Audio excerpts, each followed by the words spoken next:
Сәлеметсіңдер ме, балалар? Сабағымызды бастаймыз. Балалар, бұл суреттен нені көріп тұрмыз? Дұрыс, балалар. Бұл жеміс жидектер, яғни дәрумендердің суреттері. Ендеше, балалар, видеоматериалды көріп тамашалап алайық.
Дұрыс тамақтану денсаулықтың кепілі.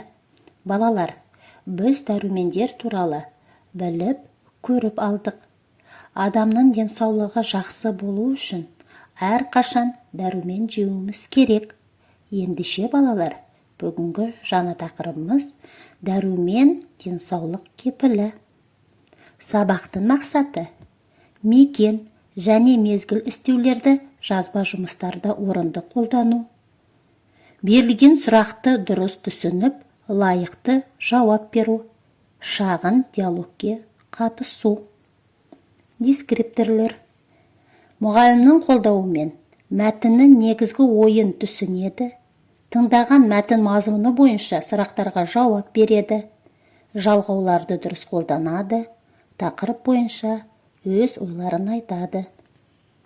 Сабағымыздың жаңа сөздері: шикі, сырой, шайнау, жевать, қияр, огурец, пияз, лук, сәбіз, морковь, орамжапырақ, капуста, бұрыш, перец, саңырауқұлақ, гриб, жеңіл қорыту, легко переваривать.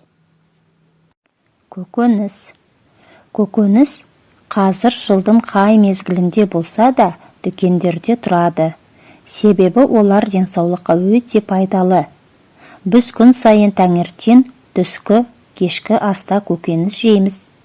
Әсіресе менің інім қиярды өте жақсы көреді.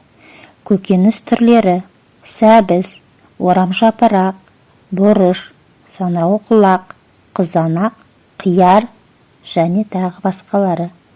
Көкөніс адам ағзасына өте пайдалы. Көкөністі көп пайдаланатын адамның денсаулығы жақсы болады, ұзақ өмір сүреді. Көкөністің калориясы аз. Олар дәруменге бай, жеңіл қорытылады. Көкөніс дастарханның сәні. Көкөністі жуып, тазалап жеу керек. Тазаланбаған көкөніс денсаулыққа зиян. Аудармасы. Овощи теперь доступны в магазинах в любое время года, потому что они очень полезны для здоровья. Овощи мы едим каждое утро, в обед и вечером. Мой брат особенно любит огурцы. Виды овощей: морковь, капуста, перец, грибы, помидоры, огурцы. Овощи очень полезны для человеческого организма. Люди, которые едят много овощей, живут дольше. Овощи низкокалорийны, они очень богаты витаминами. Также легко усваиваются. Овощи – украшение стола. Овощи нужно постоянно мыть. Неочищенные овощи очень вредны для здоровья. Енді балалар, алғашқы тапсырмаларды орындаймыз. Бірінші тапсырма 8-ші бет. Суреттерді пайдалану арқылы сөйлем құраймыз. Бірінші мысалда қиярдың суреті тұр. Ендеше балалар, мен дүкеннен қияр сатып алдым. Дәл осылай қалған 3 суретті табатын боласыздар. Енді балалар, 8-ші беттегі 2-ші тапсырманы орындаймыз.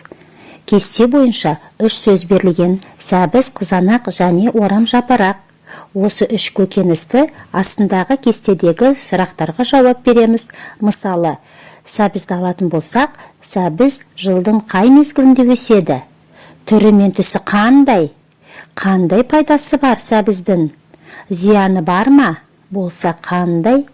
Өзің қайсысын жақсы көресің? Дәл осылай қызанақты және орам жапырақты толтырамыз. Келесі тапсырма 9-ші бет, 5-ші тапсырма. Суреттегі көкөністердің атауын жаз. Балалар, 10-ші беттегі 7-ші тапсырманы үйде орындаймыз. Яғни кестені пайдаланып сөйлем құрайсыздар. Сөйлемге мезгіл үстеуі не мекен үстеуін қосып жазасыздар. Сабағымыз аяқталды балалар. Сау болыңыздар.